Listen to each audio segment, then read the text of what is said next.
When you think of Greece, it probably looks something like this, or this, and you wouldn't be wrong, but its location in the southeast of Europe has also turned it into a gate for refugees who enter the EU in Greece and often move on to different countries from there.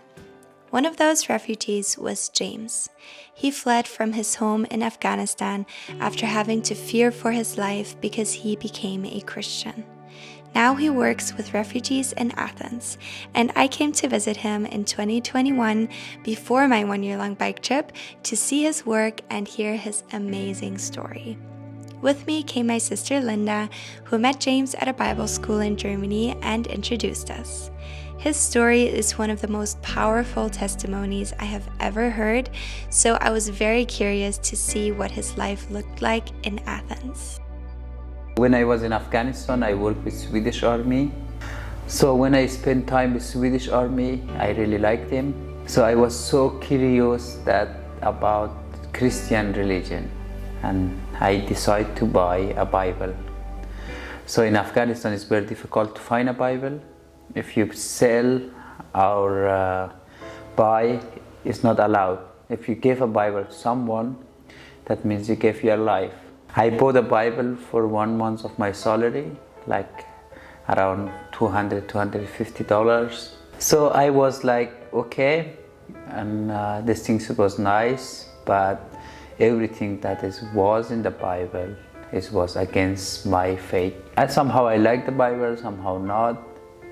But after 1 year in army, I decided to go back to my village for vacation. Actually, I took the Bible, I changed the cover of the Bible, I put a historical book. And then when I go to my place, and then it's first day I stay in the house, all my relatives come visit me. But I had another grandpa from my mother's side, he's unable. So I have to go to visit him because he couldn't visit me. I go to his house, and then after 2 or 3 hours I come back from his house, my house, then I lost my Bible. Yes, and then the situation of my life has become changed. After 2-3 hours, the bodyguard of religious man come and then put me a black plastic in my head, put me in the car and drive me. After 2 hours, they put plastic away. I'm in a basement. As you can see, James faced unimaginable danger at home. We will come back later to hear the rest of his story. But first, let's join him here in Athens, as he's not the only one who left his home to come to Greece. Many refugees arrive here for many different reasons. A Korean group also joined us to help James with his work.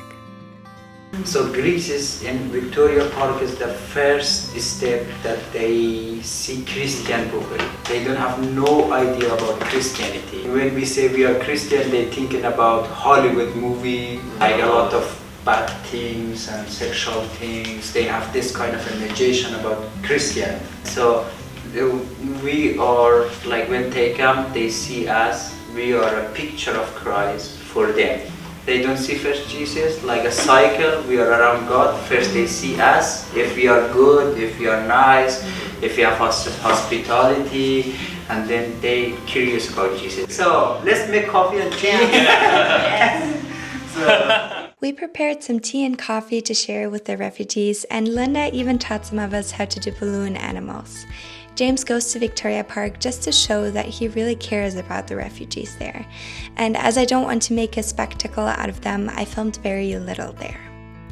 At first, I think I was a little bit uncomfortable because I didn't want to make them uncomfortable. Like, the goal is not necessarily to talk to them about Jesus, or if it happens, it's fine, but it's not like we go in there and we're like, your religion is bad, ours is good. That's not their goal. They just kind of want to show the love.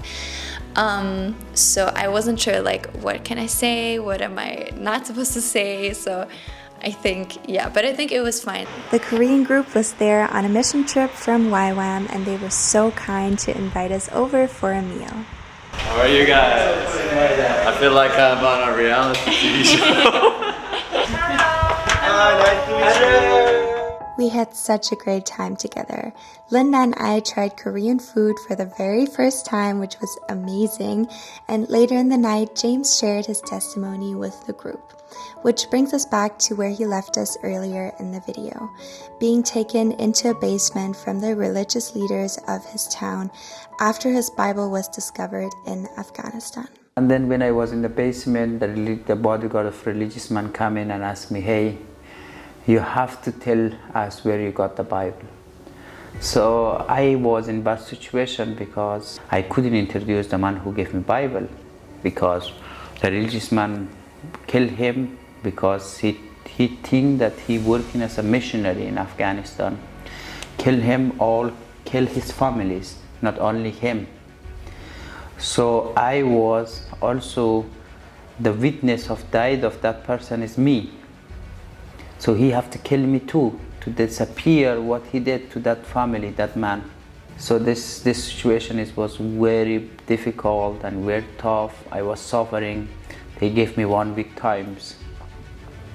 So 1 week I started to pray every morning to Allah, praying 5 times a day and tell him, please save me from this situation, because I was not Christian. I just buy Bible to get information, but I didn't get any answer from Allah. So it was the last night of week, and then I sleep a little bit in the basement. It was a dark basement. When I was sleeping, it's like half sleep, half awake, you know. Suddenly I feel like a light appear in the basement, and he told me, James, come to me. Then I told him, hey, how can I come to you? He said, I asked him who you are. He said, I am the owner of the Bible. He said, if you come to me, I will save you. Immediately I woke up from sleep, and then I saw there is no light, there is nobody to talk to me. Still I'm in the darkness of basement. That time I realized that the one who came in my dream was Jesus. And then I go to in my knee and I pray a lot. I pray to Jesus. I told to Jesus, if you save me from this situation right now I will believe you. So on Friday early in the morning, every Muslim guys go into mosque to pray to Allah. So I did when I prayed to Jesus after my dreams. So I sleep. I sleep around 2-3 hours. I hear the voice. I don't remember how many hours later, but because I don't have time. But still the sky was a little bit dark. Said, hey James, are you there? Then I told, yes, I am here. He said, I am the son of your neighbor. My mom sent me to help you. And then I told him, okay, how you help me? There was a basement, had a hole where a little bit light come inside, oxygen, light, and also they gave me food from that place.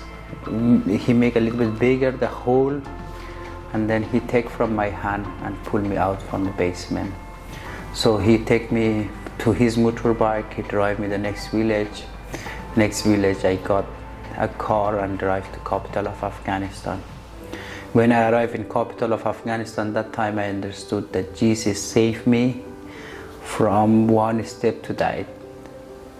So I gave my life to Jesus.